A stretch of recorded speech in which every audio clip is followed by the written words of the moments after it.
Hey guys, tonight we travel back to a time when the world was lit only by fire and ruled by the sword. We're heading to 15th century England, a place of brutal politics, shifting allegiances, and unimaginable hardship, especially for a young girl caught in the crossfire of dynastic ambition. Imagine yourself in a vast, cold stone castle, the wind howling outside like a hungry wolf. You are just a child, but the weight of a kingdom's future is already settling onto your small shoulders. The story we're about to explore is one of incredible resilience, a tale of a girl who was forced to become a woman far too soon, enduring a trauma that would shape the course of English history. It's a stark reminder that behind the grand tapestries of kings and queens, there are deeply personal stories of suffering and survival. And here's the reality check. If you were suddenly dropped into this world, with its primitive medicine, constant political intrigue, and the ever-present threat of violence, you probably wouldn't survive the first winter. So, before you get comfortable, take a moment to like the video and subscribe, but only if you genuinely enjoy what I do here. It's a small gesture that makes a huge difference.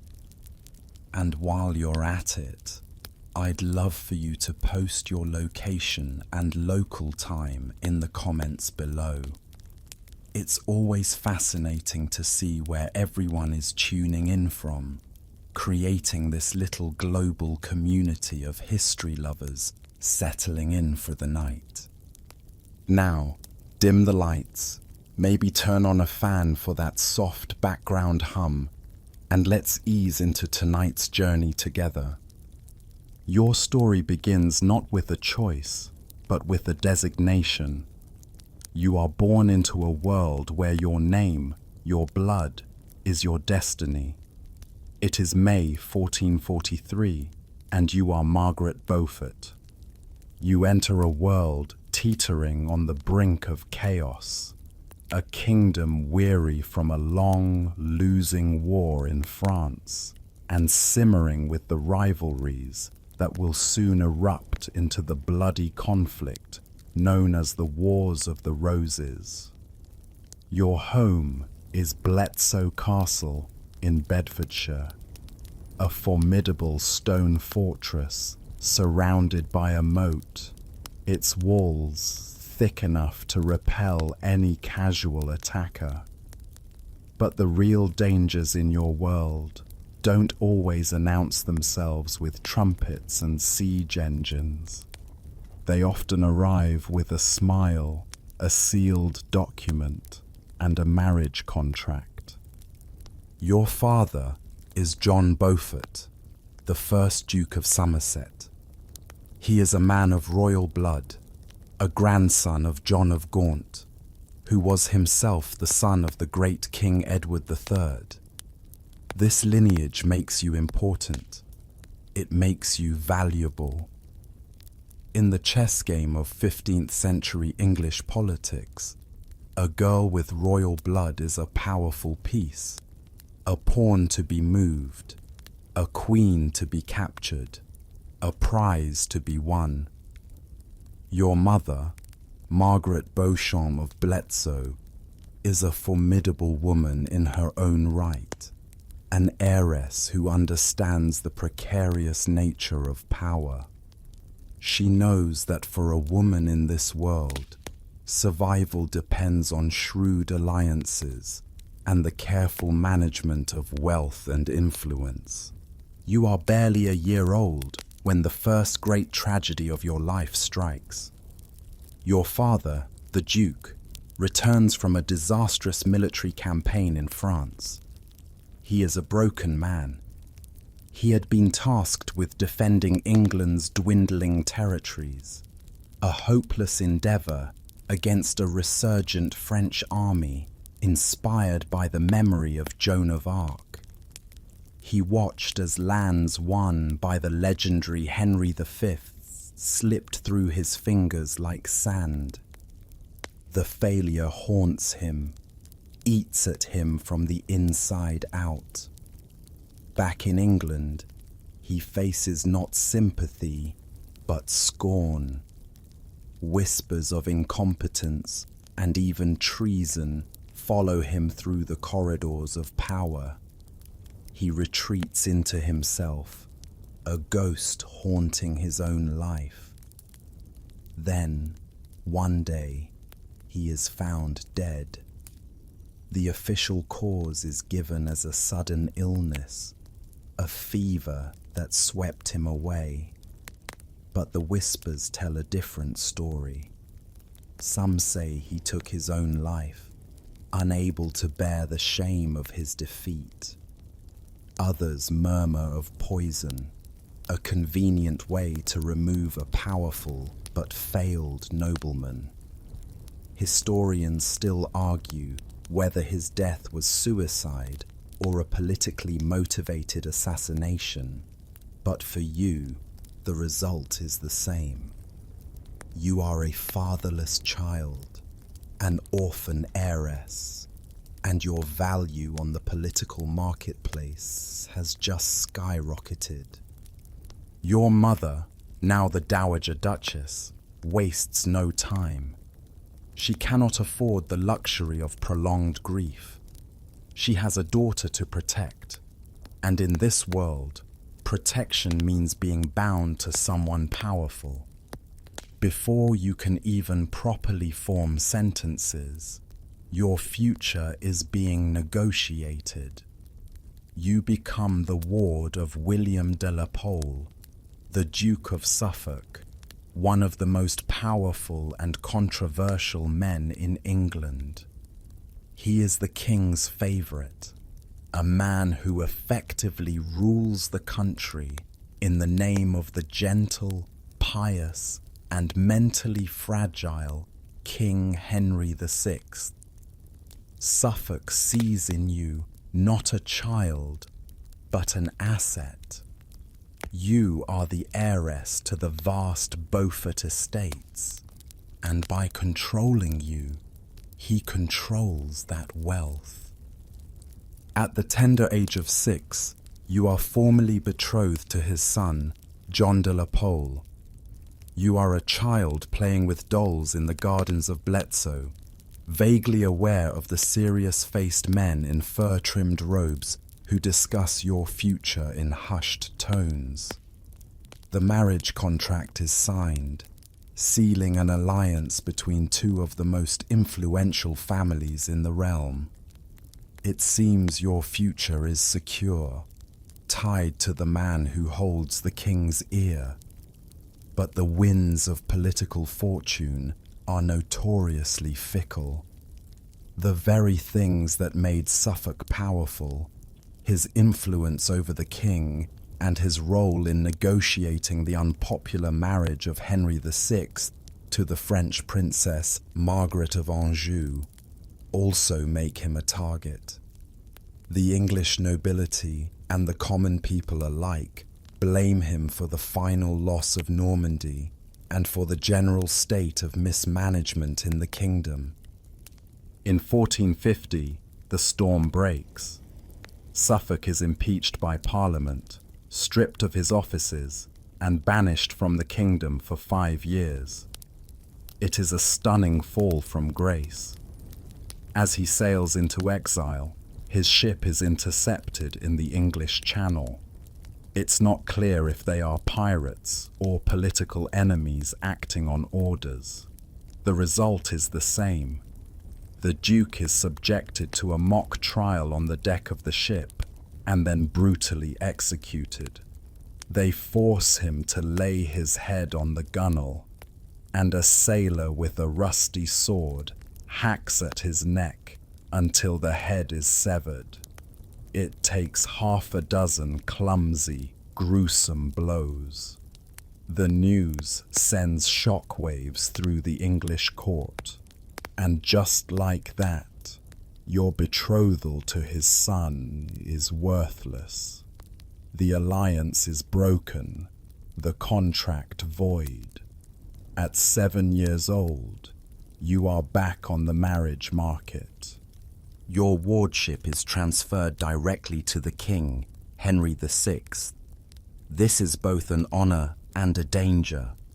It means you are now under the direct control of the crown, your fate tied to the whims of the Lancastrian king and his formidable queen, Margaret of Anjou. The king has 2 half-brothers, the sons of his mother, Catherine of Valois, from her secret second marriage to a Welsh courtier named Owen Tudor. These half-brothers, Edmund and Jasper Tudor, are upstarts in the eyes of the old nobility, but they have one thing that matters above all else: the king's unwavering favour. Henry VI showers them with titles and lands, making them the Earls of Richmond and Pembroke, and it is to one of these men that the king decides you will be married. You are now a young girl on the cusp of adolescence, perhaps 9 or 10 years old. You are brought to court, a dazzling and dangerous world of ceremony, gossip, and intrigue. You are presented with the 2 Tudor brothers, Edmund and Jasper. Edmund is in his early 20s, a man seasoned by the political turmoil of the times. Jasper is slightly younger, quieter, more observant. A story, perhaps apocryphal but repeated for centuries, says that you were given a choice. You prayed for guidance, and in a vision, Saint Nicholas appeared to you and pointed towards Edmund. Whether by divine intervention or your own childish intuition, the choice is made. You are to marry Edmund Tudor, Earl of Richmond. The decision is, of course, not truly yours.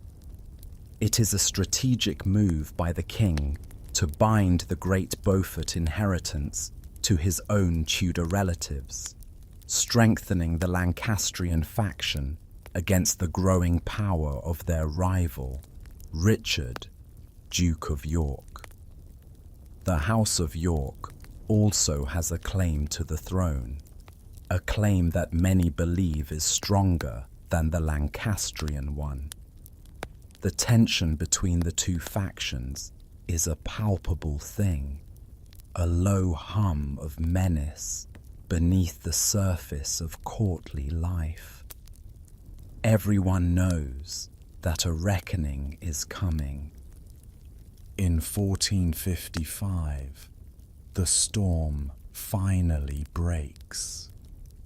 The first battle of the Wars of the Roses is fought in the streets of St. Albans. The Yorkists, led by Richard of York, clash with the Lancastrian forces. The battle is a decisive victory for York. Key Lancastrian nobles are killed, and the king himself is captured. The war has begun. In the midst of this escalating chaos, your marriage to Edmund Tudor is finalized.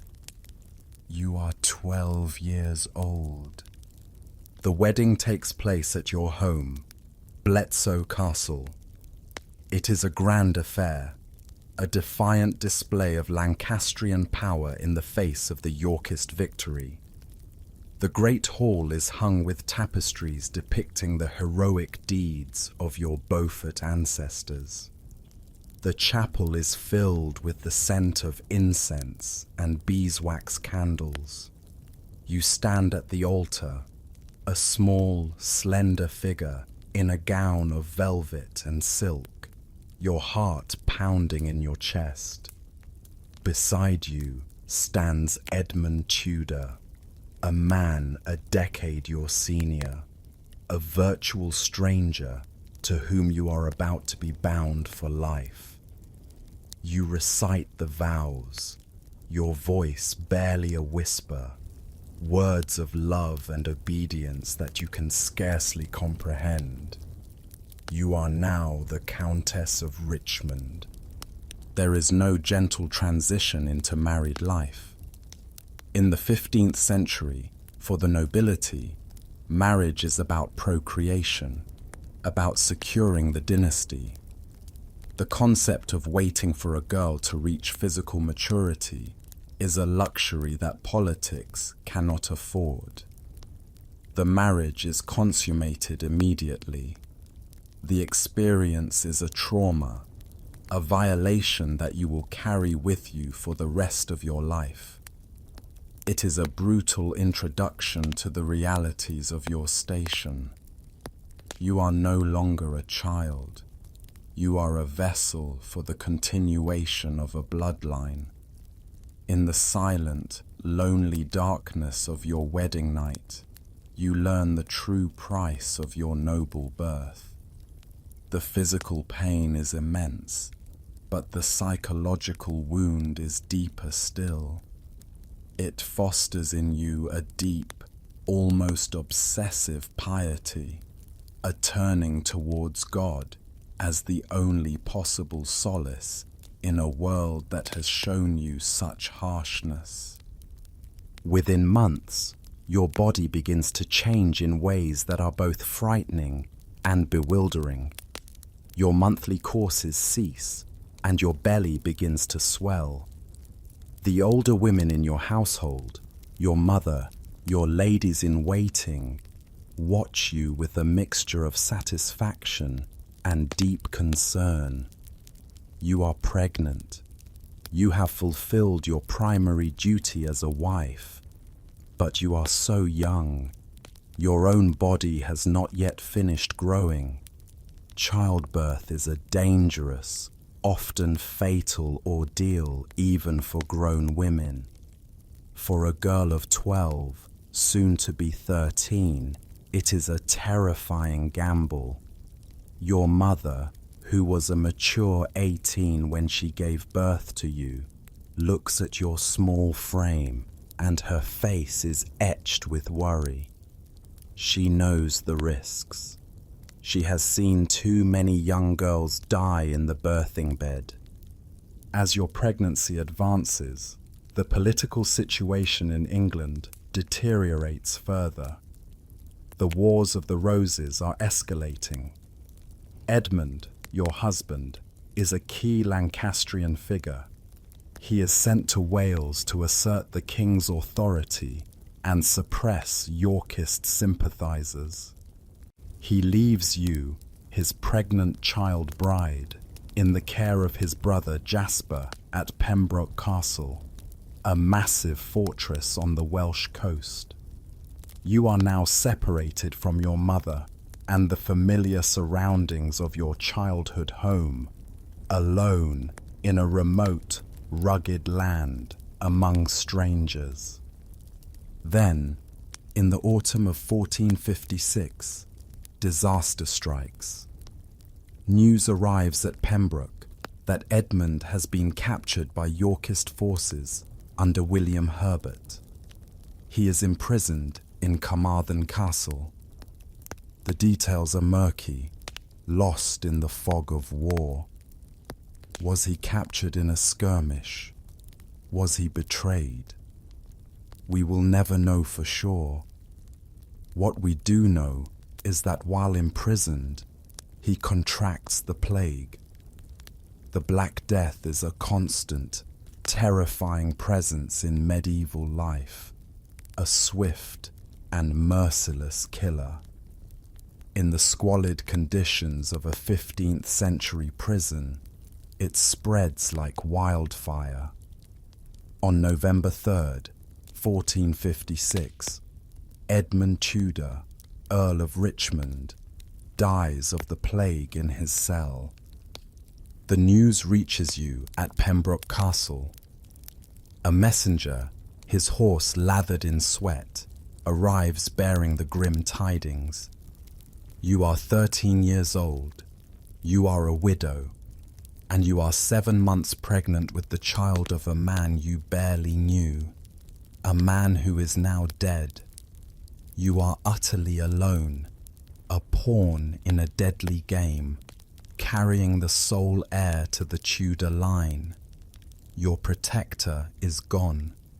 Your future, and the future of the child inside you, is terrifyingly uncertain. Your brother-in-law, Jasper Tudor, now becomes your sole guardian and protector. He is a young man himself, only in his mid-20s, but he understands the gravity of the situation. You are not just his widowed sister-in-law. You are the mother of the potential future of the Lancastrian cause. He treats you with a kindness and respect that you have rarely known. He brings you into the heart of Pembroke Castle, a fortress perched on a rocky promontory overlooking the sea. Its immense stone walls, a symbol of the security he is trying to provide. The winter of 1456 to 1457 is exceptionally harsh. The wind howls off the Irish Sea, rattling the shutters and finding its way through every crack in the ancient stones. The castle is a cold, draughty place, warmed only by enormous roaring fires that consume vast quantities of wood. You spend your days confined to your chambers, your body growing heavier and more unwieldy. You pass the time reading, studying, and praying. You develop a hunger for knowledge, for understanding the complex political world into which you have been thrown. Jasper, recognizing your sharp intellect, becomes your tutor. He teaches you about statecraft, about diplomacy, about the intricate web of alliances and enmities that define the English nobility. He teaches you to read people, to understand the art of survival in a treacherous court. These are lessons that will serve you well for the rest of your life. Your piety deepens, becoming the central pillar of your existence. You spend hours each day in the castle's cold chapel, kneeling on the stone floor, praying for your dead husband, for your own safety, and for the soul of the unborn child you carry. Your devotion is intense, almost fanatical. It is your shield against the fear and trauma that surround you. Some might see it as a retreat from the world, but for you, it is a source of immense strength, a way of forging a direct, personal connection with a power greater than any king or duke. As your time approaches, the castle's physician, a man named Dr. Lewis Caerleon, examines you with growing concern. He is a learned man, trained at the great universities, but his knowledge is limited by the primitive medical understanding of the age. He confides his fears to Jasper. Your hips are too narrow. You are too small. The baby seems large. He fears the birth will be impossible, that it will kill you, the child, or both. The phrase historians still argue whether applies here, as the exact nature of the complications is lost to time.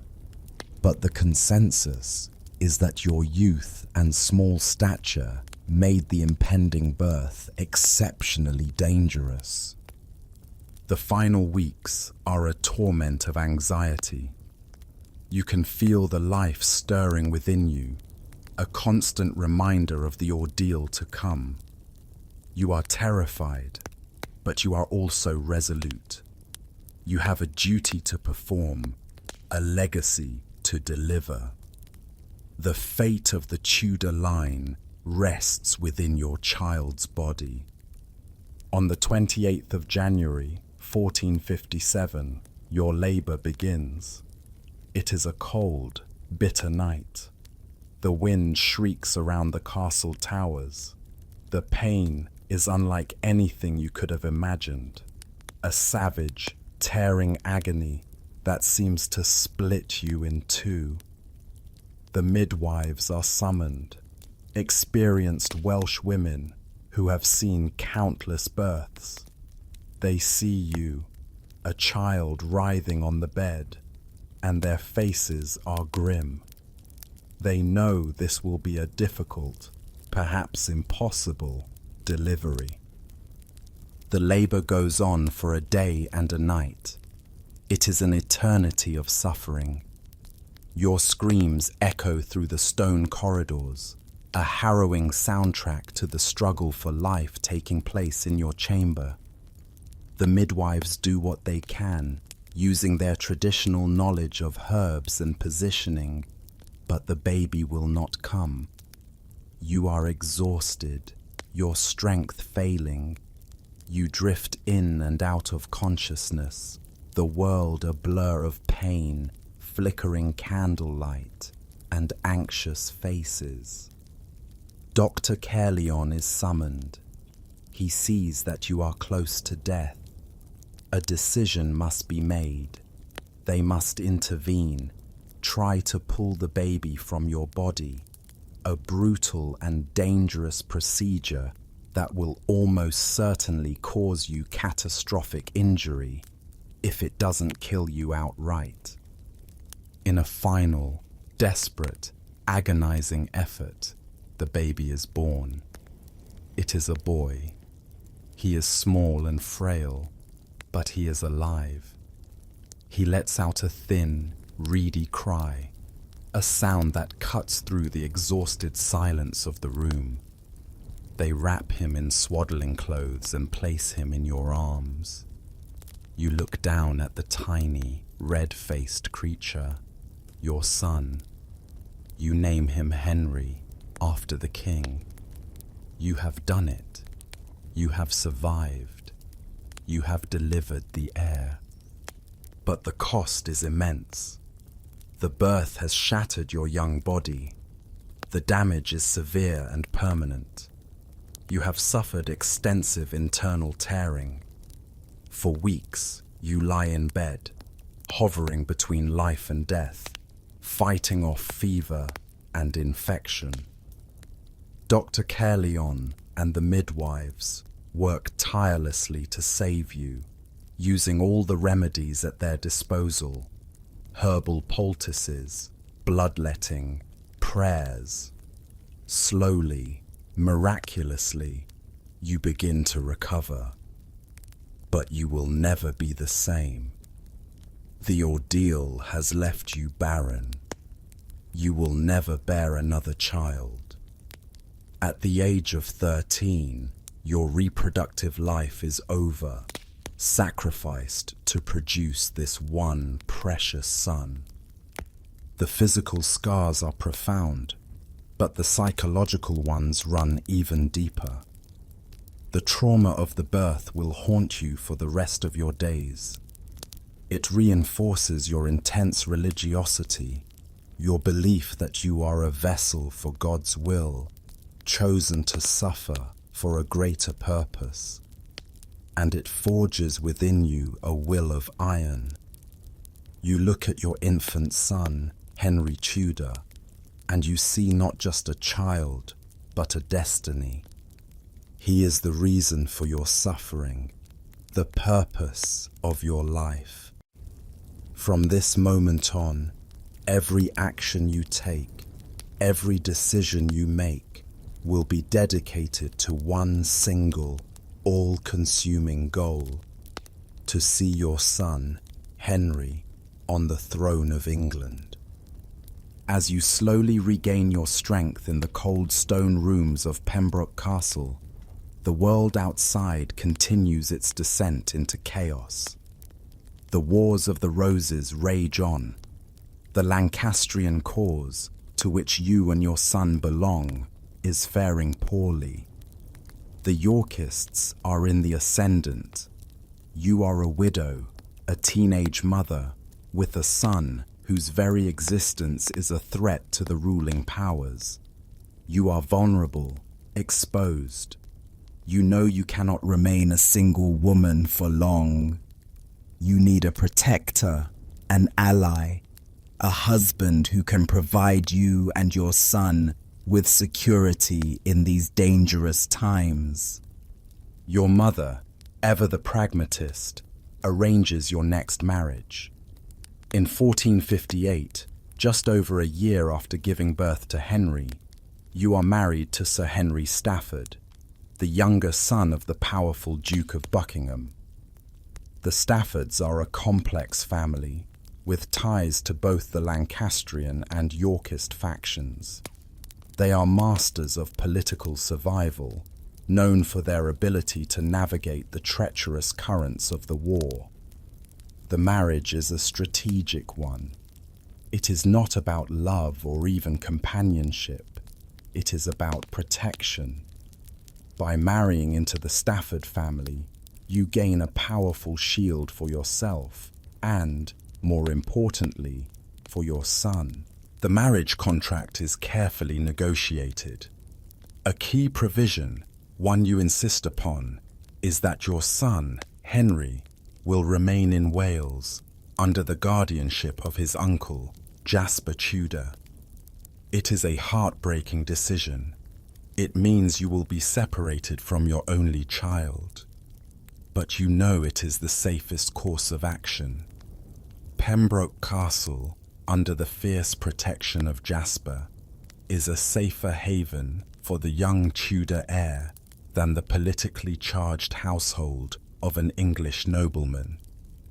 This decision marks the beginning of a long and painful separation. You will spend the next 14 years of your life living apart from your son, seeing him only on rare, carefully arranged occasions. You move to the Stafford estates, leaving your heart behind in Wales. Your life with Henry Stafford is a quiet one, at least on the surface. You are a dutiful wife, managing the household, overseeing the estates, and maintaining the appearance of a loyal subject of the Yorkist king, Edward IV, who seized the throne in 1461. But beneath the surface, your mind is constantly at work. You are playing a long game. You maintain a secret correspondence with Jasper Tudor, receiving updates on your son's health and education. You cultivate a network of contacts, gathering intelligence, assessing the political landscape, and waiting for an opportunity. You watch from the sidelines as the war ebbs and flows. The Battle of Towton in 1461 is a catastrophic defeat for the Lancastrians, the bloodiest battle ever fought on English soil. The Lancastrian king, Henry VI, is deposed and eventually imprisoned in the Tower of London. His queen, Margaret of Anjou, flees to France with their son, Prince Edward. The Yorkist king, Edward IV, seems secure on his throne. The Lancastrian cause appears utterly lost. Many in your position would have given up, accepted the new reality, and focused on self-preservation. But you are not like many people. Your resolve only hardens. Your son, Henry, is growing up in Wales, a land of mountains and myths. He is being raised by his uncle Jasper, not as a pampered nobleman, but as a future leader in a time of war. He learns to ride, to fight, to speak Welsh, as well as he speaks English and French. He learns the art of command, the importance of loyalty, and the harsh realities of a life lived in the shadow of a rival king. You receive reports of his progress, of his intelligence, his serious demeanor, his quiet determination. He is becoming the man you need him to be. Each letter, each report, fuels your ambition and deepens your longing. You pour your frustrated maternal love into your political machinations, every move a prayer for his safety, every alliance a step towards his restoration. You also continue your own education with a fierce intensity. You become a patron of learning and religion. You collect books, a rare and expensive hobby in the age before printing. Your personal library becomes one of the finest in England. You study theology, law, and history.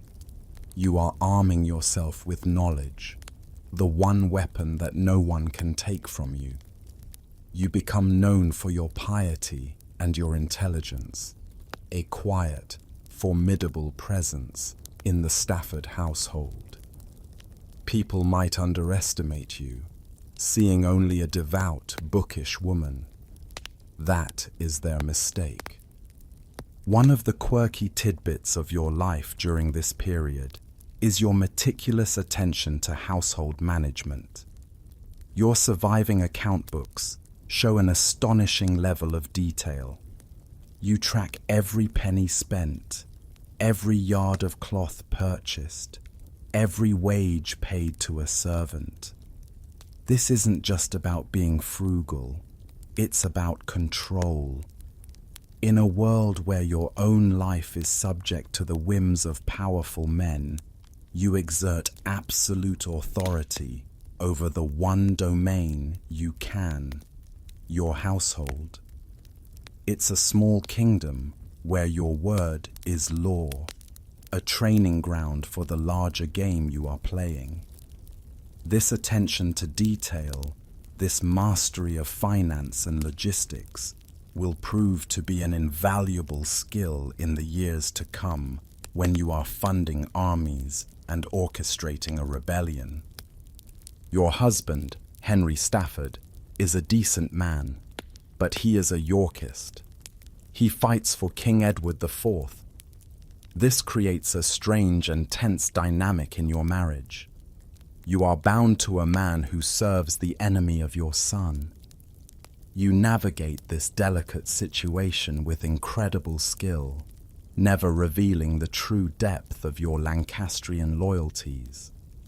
You are a model wife, supportive and discreet, all the while secretly working towards the downfall of the very regime your husband is sworn to defend.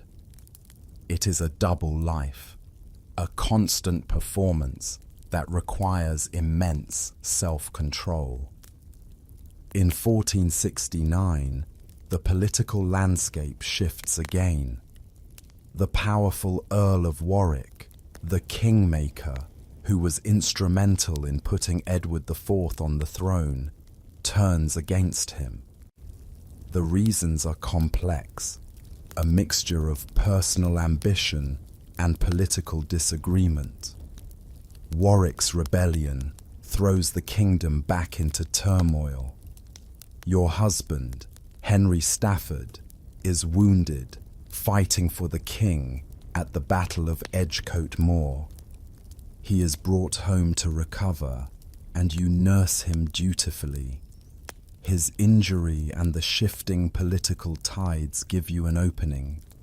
You begin to subtly influence him, planting seeds of doubt about the stability and gratitude of the Yorkist king. The following year, 1470, Warwick succeeds in his rebellion. He forms an unlikely alliance with the exiled Lancastrian queen, Margaret of Anjou. They invade England, and Edward IV is forced to flee into exile. The frail, bewildered Henry VI is released from the Tower of London and placed back on the throne. This is the readeption of Henry VI. For a brief, dizzying moment, it seems that the Lancastrian cause has triumphed. Your hopes soar. Perhaps now your son can return from Wales. Perhaps your long years of waiting are over. But the triumph is short-lived. The readeption lasts only 6 months. In the spring of 1471, Edward IV returns to England with an army. He is a far more capable military commander than any of his Lancastrian opponents. At the Battle of Barnet, he defeats and kills the Earl of Warwick. 3 weeks later, at the Battle of Tewkesbury, he crushes the remaining Lancastrian forces. The Lancastrian heir, Prince Edward of Westminster, is killed in the battle's aftermath. Shortly after, King Henry VI dies in the Tower of London, almost certainly murdered on Edward IV's orders. The events of 1471 are a complete and utter catastrophe for the Lancastrian cause. The direct line is extinguished. The cause is not just defeated, it is annihilated.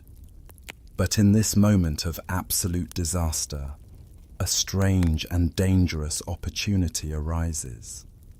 With the death of Henry VI and his son, who is now the leading Lancastrian claimant to the throne, the answer is your son, Henry Tudor. His claim is tenuous, derived through you from a legitimized but previously barred line of John of Gaunt's descendants. In normal times, it would be dismissed out of hand. But these are not normal times. He is, as one chronicler put it, the only imp now left of the Lancastrian stock. This makes him the most wanted man in England. Edward IV knows that as long as Henry Tudor lives, there is a potential figurehead for future rebellions. He issues orders for Henry's capture. Jasper Tudor, ever the loyal protector, understands the mortal danger they are in. There is no safe place for them in England or Wales. They must flee. In the autumn of 1471, Jasper and your 14-year-old son make their way to the coast. They board a ship at Tenby, intending to sail for France. But a storm blows them off course, and they land instead in the Duchy of Brittany, a quasi-independent state on the French coast. There, they are granted asylum by Duke Francis II, but they are also effectively his prisoners, valuable pawns to be used in his diplomatic negotiations with England and France. The news of your son's flight into exile is a devastating blow. You have been separated from him by the breadth of Wales for 14 years. Now you are separated by the sea, by hostile politics, by an uncertain future.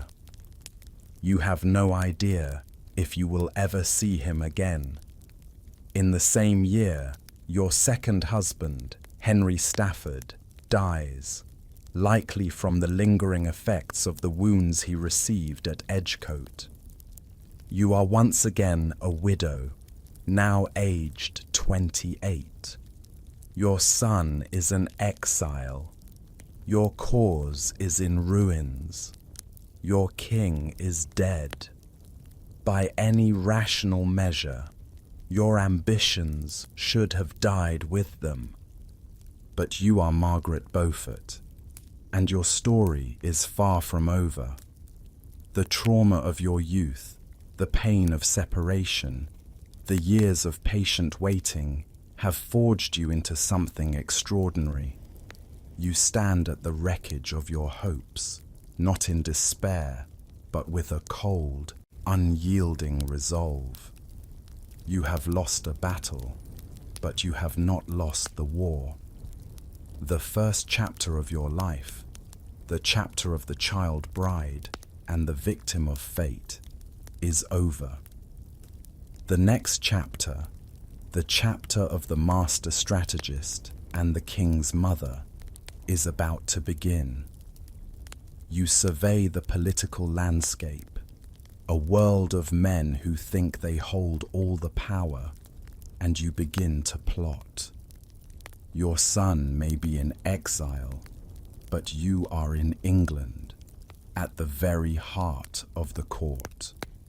And you will use your position, your wealth, your intelligence, and your unbreakable will to tear down the House of York and place a Tudor on the throne.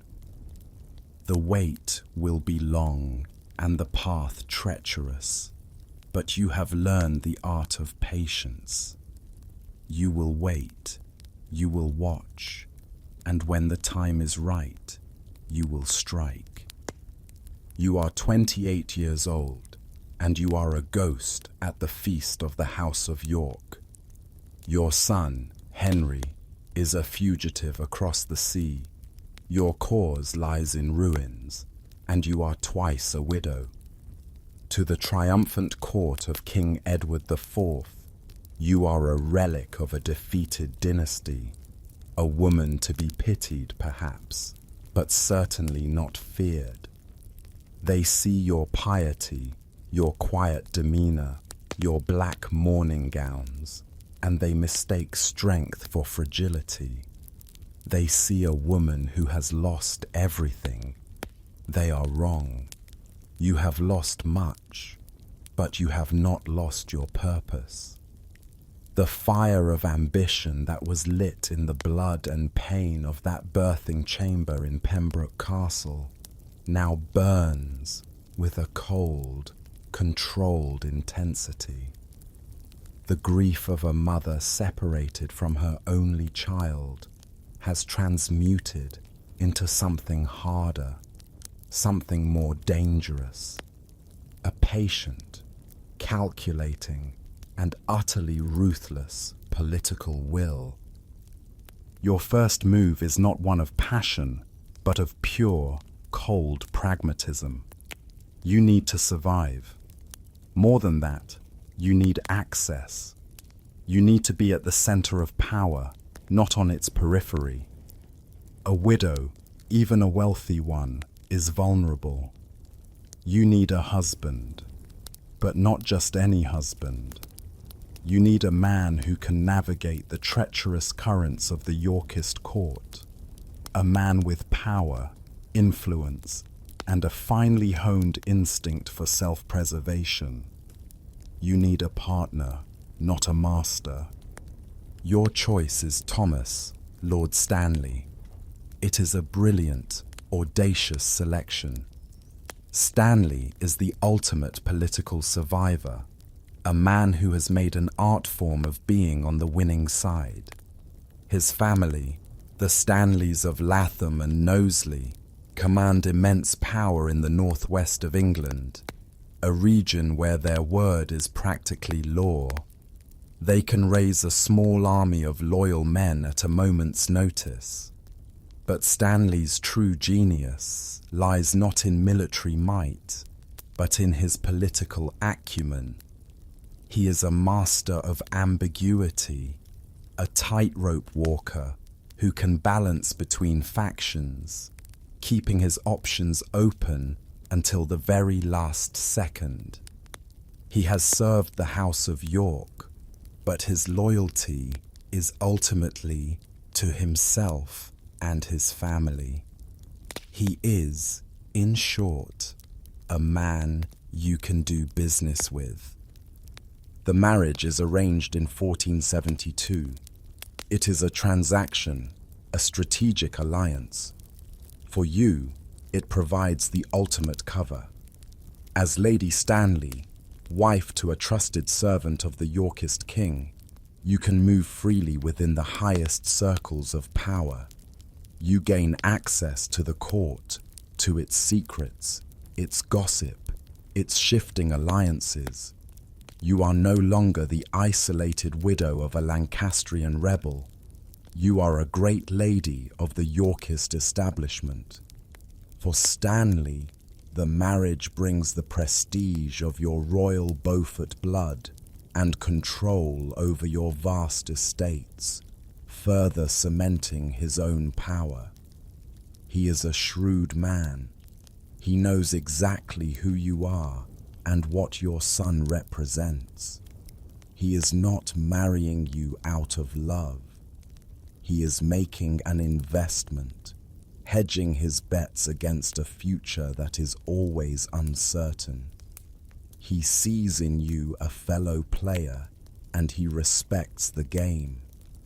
Your wedding is a grand affair, a public statement. King Edward IV himself attends, a gesture that is both a sign of favor to Stanley and a subtle warning to you. He is keeping his friends close and his potential enemies closer. You play your part to perfection. You are the demure, pious bride, grateful for the king's mercy and the protection of your new husband. You smile, you bow, you exchange pleasantries with the very men who defeated your cause and drove your son into exile. Inside, you are a coiled spring, watching, listening, learning. You become a prominent figure at the court of Edward IV and his queen, Elizabeth Woodville. This is a world of dazzling opulence and deadly intrigue. The queen, a commoner by birth, has elevated her large and ambitious family, the Woodvilles, to positions of great power, much to the resentment of the old nobility. You observe these tensions, filing them away for future use. You cultivate a relationship with the Queen herself. On the surface, you are two high-ranking ladies of the court, sharing an interest in fashion, literature, and religious patronage. You attend her in her chambers, you walk with her in the palace gardens, you exchange gifts. It is a masterpiece of deception. You become her friend, her confidant, all the while knowing that you are plotting to overthrow her husband and place your own son on her throne. It is a dangerous, exhausting double life. Your days are a careful performance of loyalty. You attend mass. You manage your vast households with meticulous care. Your surviving account books show you tracking every last penny, and you engage in charitable works. You are building a reputation, a persona. You are Margaret the pious, Margaret the learned, Margaret the good Lady Stanley. No one must suspect the iron-willed strategist beneath the velvet gown. Meanwhile, you are building a silent, invisible empire of information. You use your position, your wealth, and your network of contacts to establish a sophisticated intelligence-gathering operation. Your agents are everywhere. They are servants listening in the great halls, merchants traveling to and from the continent, priests hearing confessions, clerks copying official documents.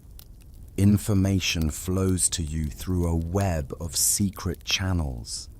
You learn of troop movements, of political appointments, of the king's health, of the rivalries simmering within the court. And most importantly, you maintain a lifeline to your son. Communicating with Henry in Brittany is fraught with peril. A single intercepted letter could mean death for you and your entire network. You develop an elaborate system of codes and ciphers. Messages are hidden in the bindings of books, sewn into the hems of garments, carried by trusted messengers who travel disguised as pilgrims or traders. You use invisible ink made from milk or citrus juice that only becomes visible when heated. You send him money, books, and advice. You are his queen in exile, his chief strategist, his only link to the kingdom he hopes to one day rule. The years pass. Henry grows from a boy of 14 into a young man. He is living a strange, suspended life in Brittany. He is a prince with no kingdom, a guest who is also a prisoner. Duke Francis II treats him well, but he is a valuable political asset, and the Duke has no intention of letting him go. Edward IV repeatedly tries to get his hands on Henry, offering the Duke vast sums of money and political favors for his extradition. Each attempt sends a wave of terror through you. You use your influence, your money, your secret channels to lobby the Breton court, to bribe officials, to do whatever it takes to keep Henry safe. You live with the constant, gnawing fear that one day you will receive news that he has been handed over to Edward, or that an assassin's knife has found him in the night. The not knowing is a special kind of torture. You watch your son from afar, through the words of others. You hear that he is tall and slender, like you, that he is serious, thoughtful, and cautious, that he has a head for figures and a natural dignity. He is not a charismatic warrior like Edward IV, but a careful, intelligent administrator. He is, in other words, the perfect son for a mother who is a master planner. You are shaping him, even from hundreds of miles away, into the king you believe England needs. In the court of Edward IV, you continue your patient work. You identify nobles who are discontented with Yorkist rule. There are many. Some are old Lancastrians, lying low and waiting for a chance. Others are Yorkists, who feel they have been overlooked or slighted by the king and his Woodville relatives. You do not approach them directly. That would be far too dangerous. Instead, you plant seeds. A sympathetic word here, a shared grievance there. You build bridges, you foster connections, you create a network of potential support that lies dormant, waiting for the right moment to be activated. One of your most important allies is John Morton, the Bishop of Ely. Morton is a brilliant, cunning churchman and a staunch Lancastrian. After the disaster of 1471, he was imprisoned, but you and Stanley intervened to have him released into your custody. He lives under a form of house arrest at one of Stanley's manors. This is a calculated risk. Morton is a known enemy of the regime, but he is also one of the sharpest political minds in England. You and he spend long hours in conversation, ostensibly discussing theology and church matters. In reality, you are weaving the first threads of a grand conspiracy. You are two master strategists, planning a revolution in the heart of your enemy's kingdom. For 11 years, From 1472 to 1483, you wait. It is a masterclass in patience. You watch Edward IV grow fat and complacent. You watch his sons, the young princes Edward and Richard, grow up in the royal nursery. You watch the Woodville family extend their tentacles of power ever deeper into the fabric of the court. And you wait for the king to make a mistake, or for God to intervene. In April of 1483, your moment comes. King Edward IV, after a short illness, dies unexpectedly. He is only 40 years old. His death throws the kingdom into immediate crisis. His heir, the new King Edward V, is a boy of 12.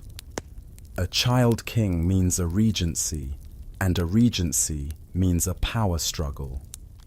The two main factions are the Queen's family, the Woodvilles, who want to control the regency themselves, and the King's younger brother, Richard, Duke of Gloucester, who believes that as the senior prince of the blood, the role of Lord Protector is his by right. You and Stanley watch from the sidelines as the drama unfolds. Richard of Gloucester moves with breathtaking speed and ruthlessness. He intercepts the young king on his way to London, arrests his Woodville guardians, and takes control of the boy. He brings Edward V to the Tower of London, ostensibly to await his coronation. He then persuades Queen Elizabeth Woodville to release her younger son, Richard, Duke of York, to join his brother in the Tower, claiming the boys need each other for companionship. The Queen, taking sanctuary in Westminster Abbey, reluctantly agrees. The two princes are now in their uncle's hands. The Tower of London is both a royal palace and a state prison. At first, the boys are treated as princes, but soon the guards are changed, their servants are dismissed, and they are seen less and less. Richard of Gloucester begins a systematic campaign to delegitimize them. He has a preacher, a man named Ralph Shah, deliver a sermon at St. Paul's Cross, claiming that Edward IV's marriage to Elizabeth Woodville was invalid, and therefore their children are bastards.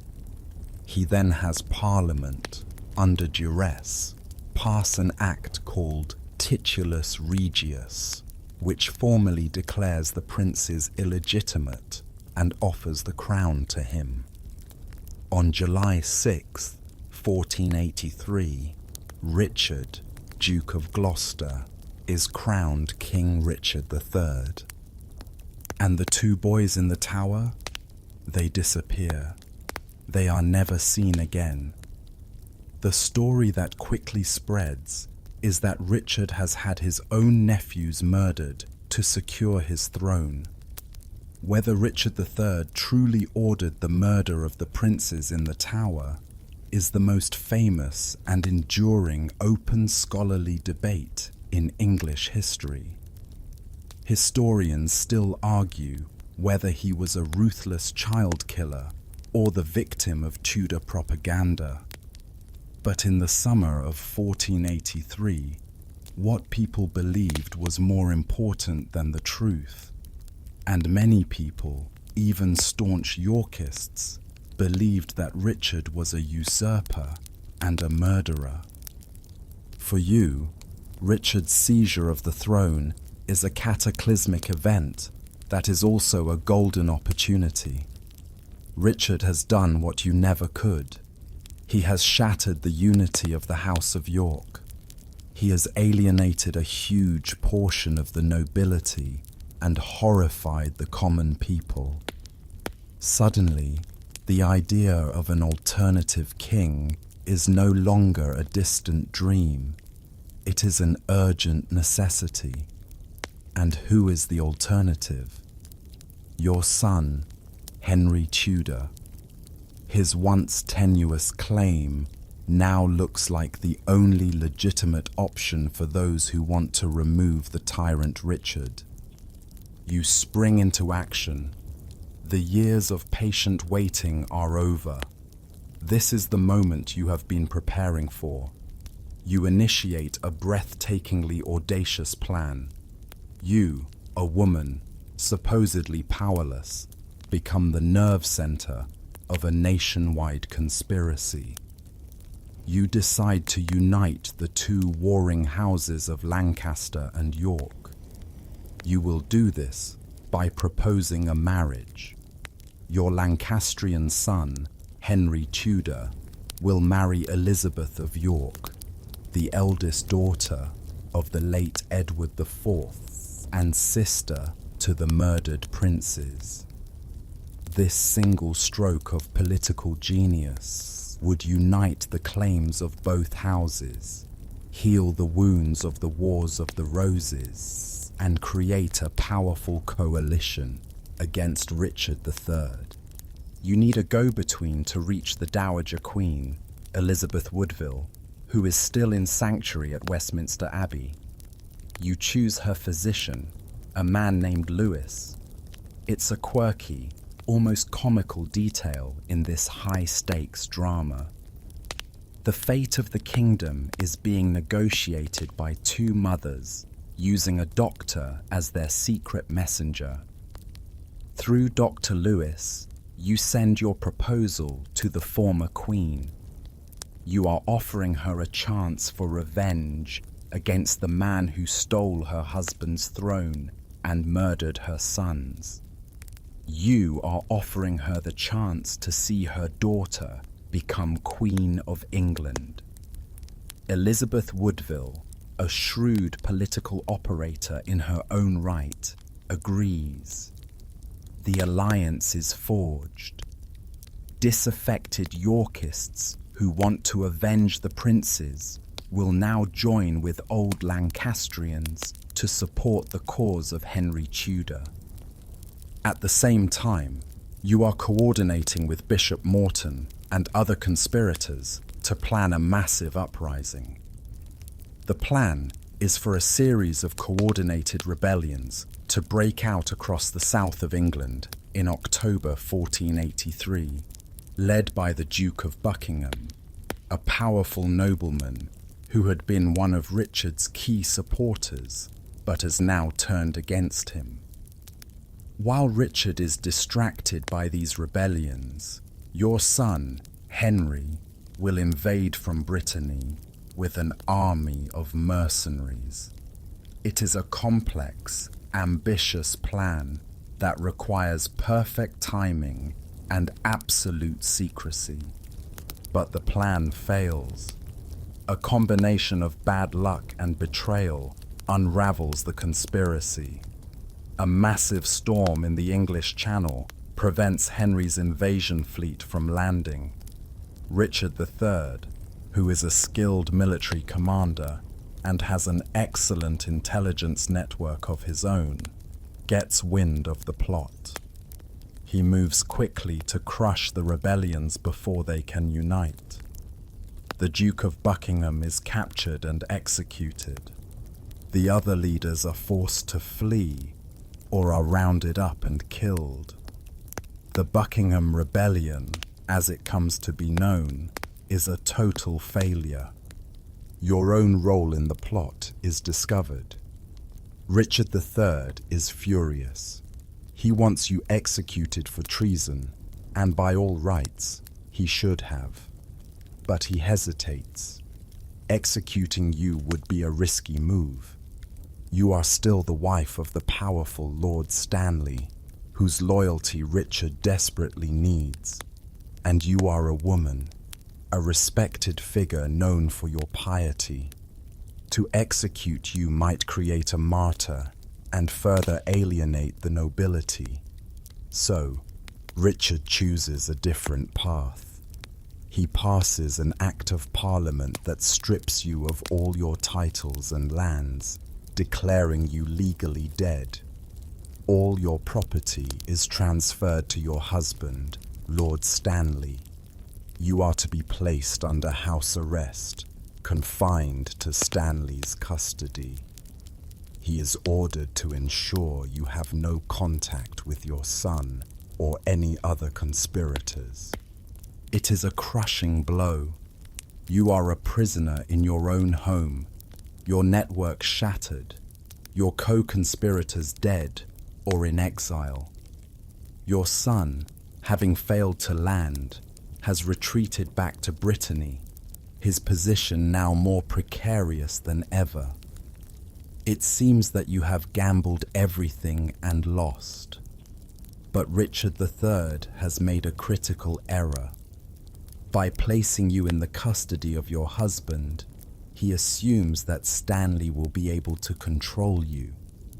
He does not understand the nature of your partnership. Stanley is your jailer, but he is also your co-conspirator.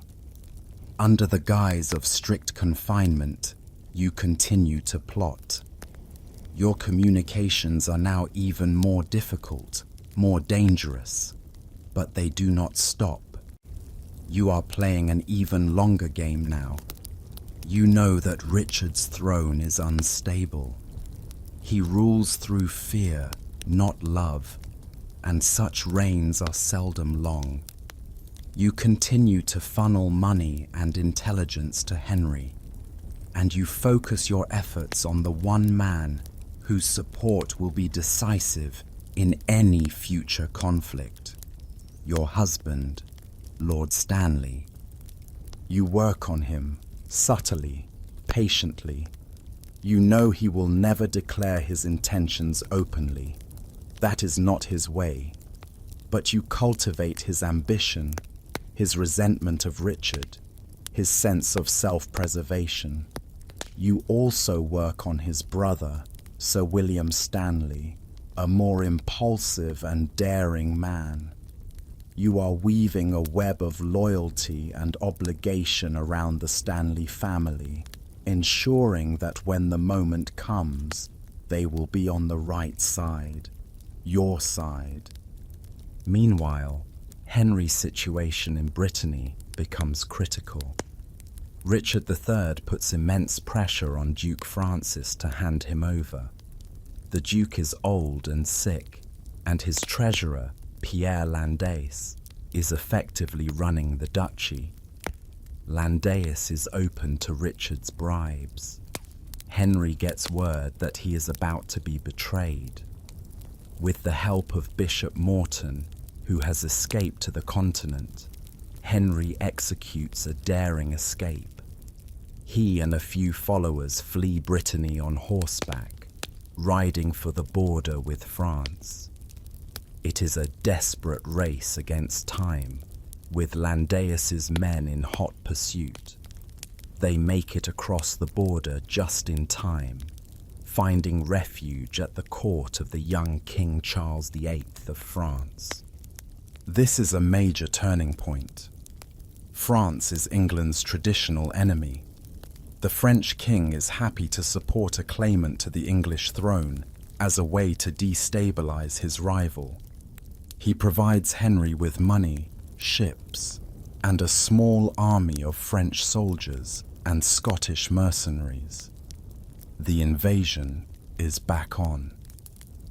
The summer of 1485 arrives. The political atmosphere in England is thick with tension. Everyone knows that Henry Tudor is coming. Richard III prepares for the invasion, gathering his forces. You are in the north with the Stanleys, playing your part as the disgraced, imprisoned wife. But your secret messages are flying back and forth. You are coordinating the final, crucial details.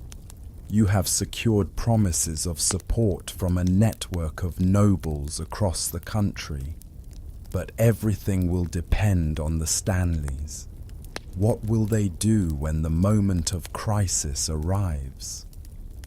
On August 7th, 1485, Henry Tudor, lands at Milford Haven in Wales, the very county where he was born. It is a symbolic choice. He marches through Wales, gathering support. He is marching towards a confrontation with Richard III, a confrontation that will decide the fate of the kingdom. Richard summons his armies, including the powerful forces commanded by Lord Stanley and his brother, Sir William. The two armies meet near a small market town called Market Bosworth in Leicestershire. The date is August 22nd, 1485. Richard III has the larger army and a stronger position on a hill. Henry's forces are smaller and less experienced. The Stanley forces, numbering several thousand men, take up a position on the sidelines between the two armies. They have answered the king's summons, but they have not yet joined his battle line. They are waiting. The battle begins. The fighting is fierce. Richard's army, commanded by the Duke of Norfolk, pushes Henry's forces back. Henry's standard-bearer is killed, and his line begins to buckle. The battle is turning against him. In a moment of desperate courage, Henry decides to make a direct appeal to the Stanleys. With a small group of knights, he rides towards their position. Richard III sees this. He sees his rival, exposed and vulnerable, riding across the battlefield. In a moment of reckless, heroic fury, he decides to end the battle himself. "I will die a king or win the victory," he is said to have cried. With his personal household knights, he leads a frantic cavalry charge directly at Henry Tudor. It is an electrifying moment. Richard's charge smashes into Henry's small retinue. He cuts down Henry's standard-bearer with his own hand. He is within a sword's length of Henry himself. The entire future of England hangs in this single, violent moment. And then, Lord Stanley makes his decision. He gives the signal. The Stanley forces, who have been watching from the sidelines, finally enter the battle. But they do not charge to the king's aid. They charge into the flank of Richard's own retinue. It is the ultimate betrayal. Richard's desperate charge is suddenly surrounded. He is cut off from the main body of his army. He is unhorsed. His famous cry of, a horse, my kingdom for a horse," echoing across the field. He fights on foot, a crown on his helmet, swinging his battle axe until he is overwhelmed by sheer numbers and hacked to death in the mud of Bosworth Field. The battle is over. The King of England is dead. Lord Stanley finds Richard's crown, which had been knocked off in the fighting and supposedly found in a hawthorn bush, a mainstream historical fact that became a key part of Tudor iconography. He picks it up, walks over to your son, Henry Tudor, and places it on his head. The soldiers raise a cheer. "King Henry! King Henry!" You are not at Bosworth. You are miles away, waiting, praying. When the news comes, brought by a mud-spattered, exhausted messenger, it is the culmination of your life's work. Your son is King of England. After 28 years of plotting, of waiting, of suffering, of separation, you have won. The 13-year-old girl who screamed in agony at Pembroke Castle has unmade one king and created another. You travel to London, no longer a prisoner, but as the king's mother, the most powerful and revered woman in the kingdom. Your reunion with Henry, after 14 years of exile, is a moment of profound, almost unbearable emotion. He is no longer the boy you remember, but a man of 28, a king hardened by years of uncertainty and struggle. You look at him and you see the fulfillment of your destiny. You do not fade into the background. You become a central figure in the new Tudor regime. You are given the title, My Lady the King's Mother. You are granted an unprecedented degree of independence for a woman of the time, with your own vast estates and the legal right to manage them as if you were a single woman. You do not remarry after Stanley's death some years later. You take a vow of celibacy, dedicating your final years to God and your family. You are Henry's most trusted advisor, his chief confidant. The royal court is, in effect, two courts, the king's and the king's mother's. No major decision is made without your counsel. You oversee the fulfillment of the promise you made to Elizabeth Woodville. Your son, King Henry VII, marries her daughter, Elizabeth of York, in January 1486. This marriage unites the red rose of Lancaster and the white rose of York, creating the new Tudor rose and symbolically ending the Wars of the Roses. You personally design the ceremony, a magnificent display of unity and reconciliation. You, who were once a pawn in a marriage game, are now the master of it. You devote your immense wealth and influence to establishing the Tudor dynasty on a firm footing. You become a great patron of learning, founding 2 colleges at Cambridge University, Christ's College and St. John's College, which stand to this day as a testament to your vision. You commission books, support scholars, and foster the new technology of printing, introduced to England by William Caxton. You are securing not just a political dynasty, but a cultural legacy. You watch your grandchildren be born. First Arthur, Prince of Wales, whose name is chosen to evoke the mythic past of Britain and legitimize the new dynasty.